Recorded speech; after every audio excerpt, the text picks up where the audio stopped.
this video, I'm going to show you the training principles that I've been implementing in my strength training sessions to help me maximize my muscle growth progress. I believe that the implementation of these principles has helped me tremendously to build muscle. And my hope is in that sharing them, it might be a big help to you too. So make sure to stick around for the entire video to make sure that you don't miss anything helpful. Quick forewarning. The style of training that I roll with works great for me.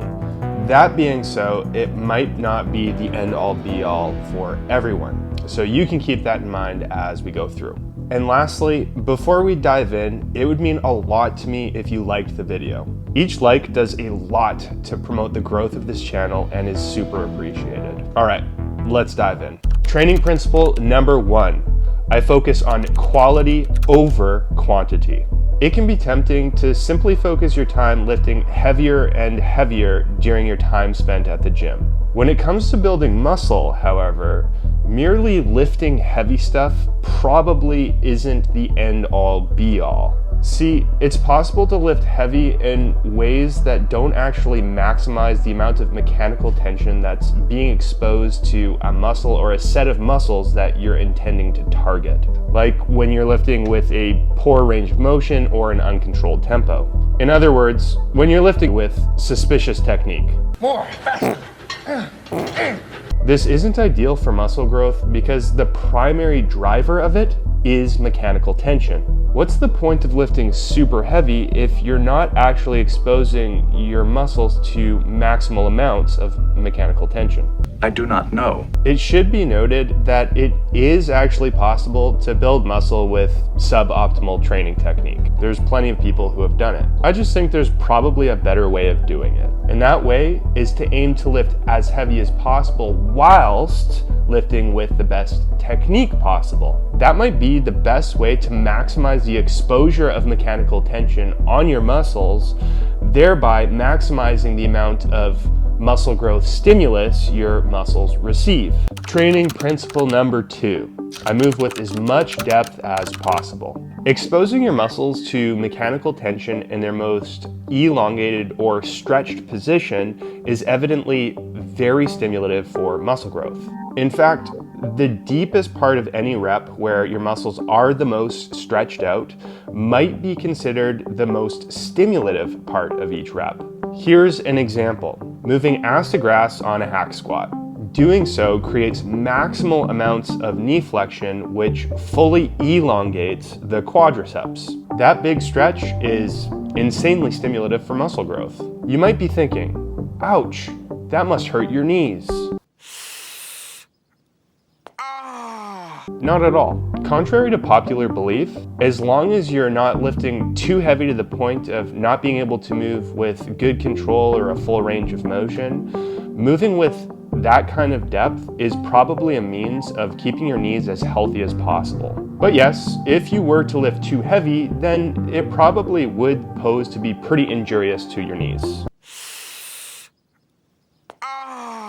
So I would just make sure not to lift too heavy. Here's another example. Bringing the dumbbells as low as possible doing a dumbbell chest press where you can actually feel a big stretch across your chest.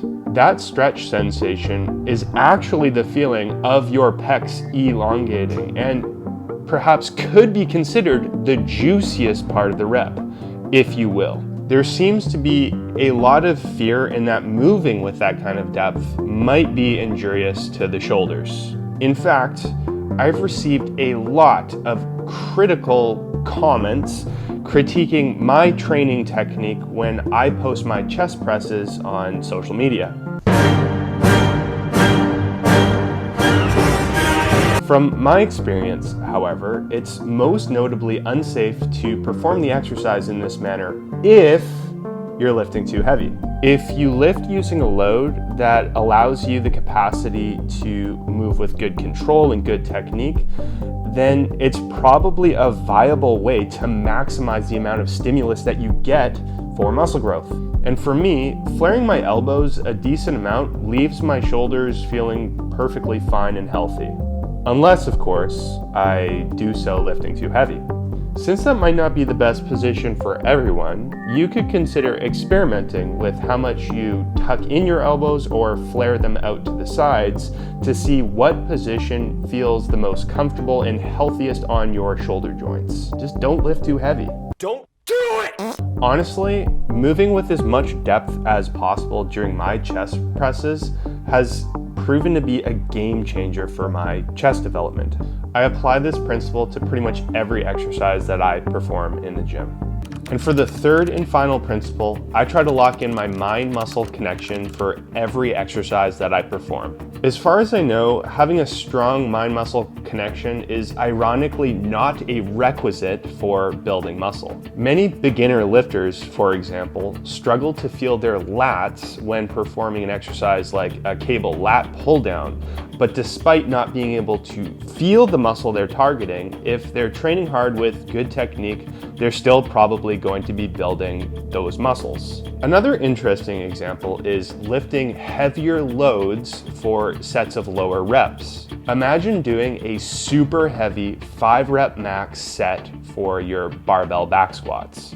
You would probably be more focused on simply moving down and up with decent technique rather than focusing on the sensation of tension on your quads. I can't feel my legs, Mr. Krabs. But even so, without feeling the same kind of tension on your quads as you would say if you're doing something like a set of 15 on the leg press, doing a very heavy 5-rep max set on your barbell back squats would probably leave you with an ample amount of muscle growth stimulus. That said, I still prefer nowadays to pick rep ranges and move in a way where I can maximize my mind-muscle connection. Although it might not be a requisite for muscle growth per se, I do think it's probably a strong indicator of it. I think that having a strong mind-muscle connection helps to guide me to move as efficiently as possible, which in turn helps me to hold my target muscle or muscles to the fire, if you will. Moving with as much depth as possible with a controlled tempo and to a close proximity of failure has helped me to develop my mind-muscle connection with each exercise that I perform. And that's it. Implementing those 3 training principles seems to be helping me massively with my muscle growth progress over the years. And I hope that in sharing them with you, it might help you with your muscle growth progress as well. If you like the video, please go ahead and like it and subscribe to the channel if you want to see more videos like this one. Thanks so much for watching, and as always, lift hard, lift smart, and I will see you in the next video.